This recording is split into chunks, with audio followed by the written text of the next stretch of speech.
This is where Surge, my brand new hardcore group Ironman on Old School RuneScape. I want to go back in time and see all of the cool updates that Old School has received over the last 10 years and have fun along the way.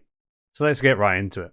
I wanted to train up my magic, but I didn't want to train up my HP because I want to go back to Wintertot and finish off 85 firemaking soon. So I wanted to do a bit of magic training without that HP XP. I grabbed some armor to make my magic bonus nice and low. It's minus 58, which makes me splash near enough all of the time. And I'm going to do something that I'd done back in the day. I'm grabbing some waters and some bodies so I can use the curse spell and splash it for XP. I went to the monk in Varrock Castle and I just kept splashing curse on him. You can filter your spells in Old School, which is really cool, so it makes it easier to press the spell that you want and you don't misclick spells as much, etc. It's also just a larger icon, so it's easier to click, and that's a really nice quality of life improvement. I got a little bit distracted and added a plugin called Dance Party. What this plugin does is if you take a look on the screen, it makes everyone party, it makes everyone dance, it makes everyone have a good time with you. So now, when I'm walking around the world, I am going to go ahead and just see everyone dancing. This is the perfect thing. I needed this in my life. I'm always going to be happy now. 33 magic from splashing, but apparently there's a really effective way of training your magic in one of the new areas in Kourend, which is the Arceus Library. Never done it before, so let's go explore. I actually just rhymed there. I'm literally a poet and I didn't even know it, boys, so let's go. Just rocking up to this place. Look at these crystals, man. This looks absolutely phenomenal. Absolutely beautiful scenery. Considering it's Old School RuneScape, the graphics have so much charm, man. It's awesome. Let's go in this giant library. So the way that the library works is you have a bunch of like white squares. You just search some of them until you literally have the locations of the books. It detects the locations of the books by you searching and finding a couple of books, and then it kind of knows where they all are somehow with the RuneLite plugin, because Wook's made it and it's insanely 5-head and I'm dumb and I don't understand these things. Then you just go to every bookshelf on each of the 3 floors and just search the books when they're, you know, highlighted. Once you have all of the books, you literally just go on the ground floor in the middle. You go to one of the guys and they request help and they want a certain book, you give it to them. You go to the guy on the other side, you say, hey, what book do you want? They'll tell you, you'll give it to them. If you want some, I'll give it you. You want to do it, mate? I think on average you should be able to see about, 6 hand-ins or so. That's what it seemed like for me. And every time you hand in a book, you get an XP book for magic. It gives you a considerable amount of experience an hour, and it's actually a pretty chill and fun way to do it, and it doesn't cost any runes or anything like that. There it is. We got a Arceus 100% favor. And 45 magic is coming in with these tomes. That will give me pretty much every teleport I need for quests and stuff, so I can go a little bit harder on quests now. And by going harder on quests, I mean killing vampires and hellhounds, and also shitting myself getting hit by this Skeletor lookalike. Holy sh... he hit me for a 9. Alright, well, we're okay. Man, everything hit so much harder on Old School than I've ever remembered in my life. 2 levels in thieving and 5 levels in attack. That was pretty huge. That's crazy. 7,000 fishing XP, and it literally took, what, 2 minutes? 24 fishing? That's so unethical. The satisfying Camelot teleport. I just saved literally 10 minutes of my life walking to Catherby. Who thought, instead of giving 2,500 XP, they had to give 2,437. 26 fishing now, you love to see it. So it turns out that Wazzy had a little bit of a fight with a guard at the silk stall while AFK pickpocketing off stream, and he wasn't even recording. From his description, he was very preoccupied with a video on watermelon, and he was so distracted that he didn't see the guard smacking him in the face. But there is a reenactment of sorts on screen of what happened. Then it came to the Tree Gnome Village quest, where I was just killing the Warlord. I just kept kind of like running out of his distance, and then he kept running towards me. I'd hit him, he'd run away. I'd hit him, he'd run away. And as he runs northwest, he kind of just got stuck on this tree eventually, and I definitely meant to do that, and I killed him, you know, without having to run, and I definitely know how to play this game. There we go, 11.4k attack XP and a cheeky gnome amulet. There's 41 attack, I can wear a rune scimitar. Hello, spirit tree. Man, I love the spirit trees in old school as well, man. They are a tree of all time. We're safe. Oh! We're good. You know, quest helper, screw your safe spot, mate. I made my own one. 18,000 attack, 7.9k agility, and 2,000 magic. Okay, 38 agility, 44 attack, and 46 magic. Doric's quest is so strong. Doric literally just took some stuff and said, hey, take 11 mining. So now we search Night Sword on Quest Helper because I can't do quests myself because I need a blue light guiding me. Let's go. 29 smithing. The Night Sword is always so goated, man. Next up, we're quite close to it. I'm going to start Druidic Ritual because it's just in Tavali, right? So let's go get free herb lore. This is like super nostalgic to me because on RS3, they've completely reworked a bunch of quests. And it just feels good to be doing this quest this way. Like, I haven't done that in 10 years. So that feels cool. That's really neat to me. Level 3! Boom! 41 quest points now. We're moving up in this world, chat. We're kind of zooming. Kind of popping off. Green highlight. Thank you, Rune Light. Level 9 Slayer. Level 9 Hunter. I need to keep thinking of all of the really good quests and just do like all of the really good XP quests for now and then probably go do some more rooftop agility I think I want to do as well because I do want more graceful. I'm not minding the run energy and now that I have teleports it's a lot better but I do think I want more graceful. Look at the look of this thing. Look at his tiny little horn. There's Priest in Peril done, which gives me access to Cannabis, so I could do agility there. Which means it was back to Varric to get 40 agility for the Cannabis course, and now I'm going to do the Cannabis course to get my next piece of Graceful. I heard really, really good things about the Cannabis course, and it is just insanely good. It's such a small course, so you get around it so fast. And there is also this cool part where you pole vault, but it looks like a broomstick, and I feel like Harry Potter going up in the sky, so that's also really, really cool. It's just fun being able to change locations every like 10 levels and just do something new. But this is definitely the best course I've done so far.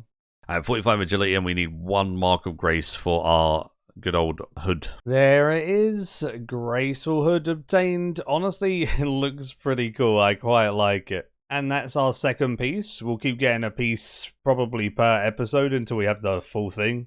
Oh my god, I forgot I had the plugin on. Everyone at Wintertot is dancing. Oh my. This is, yeah. See, it just brings joy to your life, dude.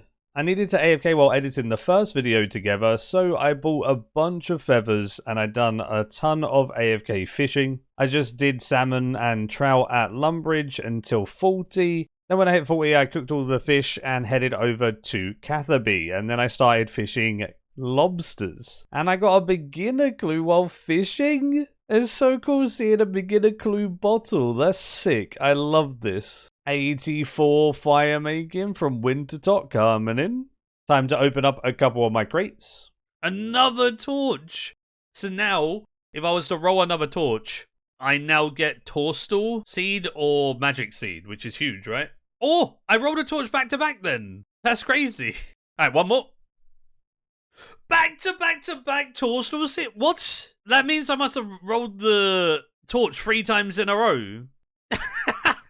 Okay, I'll take that. That's some big Torstal seeds right there, boys. Yeah, one thing that I wanted to showcase that we were just talking about was if I press this button, it shows me all of my quest items, which is insane. So it shows the recommended and the items that I need. I love that. That is so cool. I don't have to search my bank. I just look in my bank. I wanted to get the RD achievements done, plus Biohazard and Plague City give some good XPs, so I did those. I got 18 mining from the good old Plague City, Then I even got 28 thieving from Biohazard, and then obviously the cape itself is just really, really useful. Gives a little bit of stats, but the main thing is the teleport. It teleports you to RD Monastery, which is amazing. I also got a cheeky antique lamp for XP. Yeah, I mean, we can't put it in Herb Lore. Just put that into prayer. 2,500 XP? Okay. Level 32 prayer. 5 levels for Magic Protect. The amount of things happening in this one scene is mental. There's a guy banking, there's a guy splashing underneath the guy banking, and there's a bunch of people just pickpocketing this one poor Knight of Ardy in the corner, dude. I know Knight of Ardy's like good XP and thieving, right? Someone was saying they did Knight of Ardy and they bound their click to a foot pedal, and they were just spamming their foot pedal while watching TV. So maybe someone here is also spamming their foot pedal. So you never know, dude. 5k crafting, 5k smithing, 29 crafting, 32 smithing. That was huge. There we go, we did it. Level 36 smithing and level 33 crafting, which means we can now go ahead and do Lost City. And we did quests to get the quest unlocked, and we were efficient. We also got the Mind Goblin helmet. Yeah, boy, we got access to Xanaris. Hello. Alright, so we now are ready for Guardians of the Rift after we get that quest done. Yo! Alright, Maze Random. Now, this was one of the best randoms, right? Surely. 69. Come on, don't. Oh, 68. I was so close, boys. 8 natures, 83 deaths, and 1.5k. That's actually mad. That's crazy. I was doing the quest to get Guardians of the Rift unlocked to train up my runecrafting because everyone keeps telling me it's fun in old school. And the Stoner Jazz is just sitting there in the quest. The Stoner Jazz even looks like identical to the RS3 Stoner Jazz in old school, which is really funny. The fact that the graphics really haven't changed much on that thing is really cool. And honestly, I hear rumors of stuff like Wild Gothic Sleeps and Ritual the Martial coming to old school eventually. That will be so cool to explore, and I'm very excited for those, as they will vary slightly from the RS3 ones, and I'm obviously very excited for like Dragon Slayer 2 and Monkey Madness 2, the quests we don't have in RS3, but seeing quests from RS3 go over to old school is very cool. I love it when either game takes the stuff that's really good from each other. It makes sense to do that. That was the XP from trading in the quest on number 27. Holy. Okay, RS3 has nothing on old school, dude. Old school's the true easy scape, okay? That was mad. So everyone kept telling me, runecrafting in old school is fun. Guardians of the Rift is a really good mini game. It's enjoyable, all of this stuff. So I gave it a try, and they weren't lying. I'm actually enjoying doing runecrafting, and I enjoyed it so much that my first time at Guardians of the Rift, I stayed there for 7 hours. It gets a lot quicker and easier once I get my mining level up and get a better pickaxe and all that jazz, because at the moment I'm mining a little bit slow, so I'm not getting a ton of the pure essence to then make my runes and stuff compared to what I'll have when I get a rune pickaxe at 41 mining. But the easiest way I can compare this is comparing Guardians of the Rift and Runespan in RS3. Runespan in RS3, you don't get to keep your runes, and it's like semi-AFK, and you kind of just stand there, siphon something else spawns maybe island away, you'll go over to that spawn, siphon that, and then keep going. It's like semi-AFK, and that's all you do the whole time. It's pretty boring. Whereas Guardians of the Rift is like constantly going. You're always working on something. You're looking to min-max your timers. You're looking to do all of these things efficiently. And that makes it fun to me. It's a very simple minigame on the surface, but it can get very complex if you want to optimize everything. Rifts spawn every 120 seconds after the first rift, 150 seconds into the game. The rifts give you actual pure essence, and if you mine outside of the rift, you're just getting fragments that you have to turn into pure essence. So it's really important to be ready for when the rift spawns around every 120 seconds, so then you can get that really good inventory of essence. But if you're not paying attention and you have like a full inventory of essence already, and then you can't clear it in time and you miss the portal, you're going to lose a lot of points. But I just thought it was so awesome that runecrafting is actually enjoyable in old school RuneScape. And again, I think it plays on the whole, you're doing it with other people, even if you're not interacting with the other people and you're all doing your own thing, it's so fun to social skill and socially play an MMO. Seeing all these people around me makes the game way more enjoyable. It might just be a me thing, but when you see others having fun and engaging in content, you want to engage in that content too, right? So it just makes sense. I think I'm going to be going for about 60 runecrafting in this video, and I'm going to focus on Guardians of the Rift a little bit and do some pulls. Another thing that I think is absolutely amazing, the pulls system. It's like having a clue scroll system where you're opening up caskets inside of those skilling bosses, inside of those, skilling mini games and activities. Wintertop crates were very addictive. The pulls of Guardians of the Rift are also very addictive. Every game, you work towards getting reward points, which gives you pulls, as they call it. You can stack up these reward points however long you want, and you can do really, really big amounts of pulls all at once for that huge dopamine rush. Instead of just getting your loot every single time you complete it, you get it whenever you wanted, however big at once. Those type of things are also super motivating, because you can set yourself goals within goals. Maybe you want to get 80 runecrafting, but maybe you'll set yourself a goal of, I want to do 100 pulls of loot every time. So you keep doing those mini goals within the big goal, and it keeps you sane along the way. Absolutely amazing stuff. 31 mining. We can now use adamant pickaxes. We'll get that after this game. There we go, 50 runecrafting coming in. That thing used to take so long to get, and it was so tedious, especially on Ironman when you need the pure S and stuff as well. And then it was time for 50 pulls for me. So 50 loots. What the? We have 100... Huh? 130 nature runes? Even blood runes? 46 laws? That's so much. More natures. Oh, a cosmic talisman. That's actually pretty huge. Not that I'm ever going to craft runes ever again. Why would I ever go to an altar? 150 lore runes now? My team is going to love me for the telewars. Oh, giant pouch. And we got to click the last two. Boop. Oh, chaos. Last one.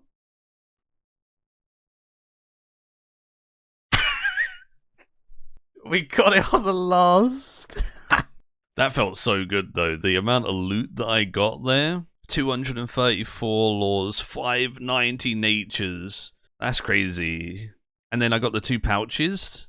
Like, they're massive. Well, they're actually giant and large, but... So that's the one that works for Death Talisman for Morning's End, right? Man, that list is horrible. The amount of times I've done that on RS3. This used to be my favorite. Dunce. So that gives 1.5 times... like 150%, right? So that should give you like 470 XP or whatever. Or 480 prayer XP, that was huge. Okay. Yeah, those random events are the fun ones, right? You can tell this is new content. The houses and stuff actually look pretty good, considering it's old school RuneScape. Like, it actually looks nice. It's funny because, like, the grass is so awful, but then, like, the buildings actually look pretty good. the grass definitely ruins it, like this hill, but the rest is sick. I went to the Catacombs of Kourend, and honestly, it's really cool down here. There is a bunch of Slayer monsters, and the ones that I'm going to be focusing on are Hill Giants. Hill Giants give me keys to fight the free-to-play boss Obor, and I want to showcase that on episode 3 because RS3's free-to-play is really, really bad and has like no additions, whereas Old School has a bunch. These also drop beginner clues as well as Obor, so I can showcase a bunch of beginner clues as well, and just have fun with like the free-to-play items in the game. Obviously, if I was free-to-play, I wouldn't be killing the Hill Giants here, but killing them here allows me to get dark totems and stuff like that at the same time. Shout out to Mr. Verth for actually making me aware of this place, because I've watched his good old Extreme 1 Chunk series enough to know that Hill Giants are pretty fun to kill. So we're going to take a leaf from his book and kill some, but not quite as many as he killed. There we go, there is the beginner clue. I'll be doing all of these clues and Hill Giant gains in the next episode.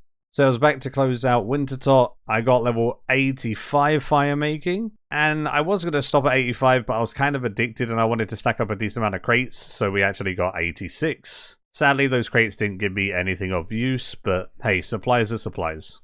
Witch's House, 6,000 HP, XP, what level's that?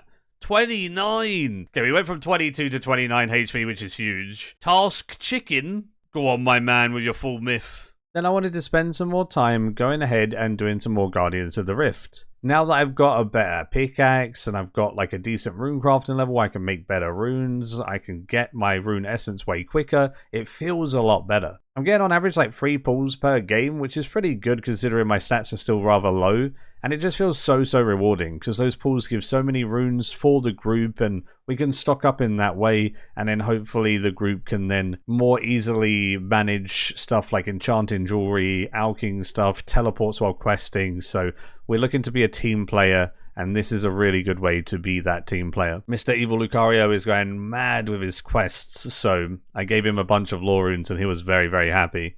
But he did give me a rune scimitar in exchange, so I can't complain.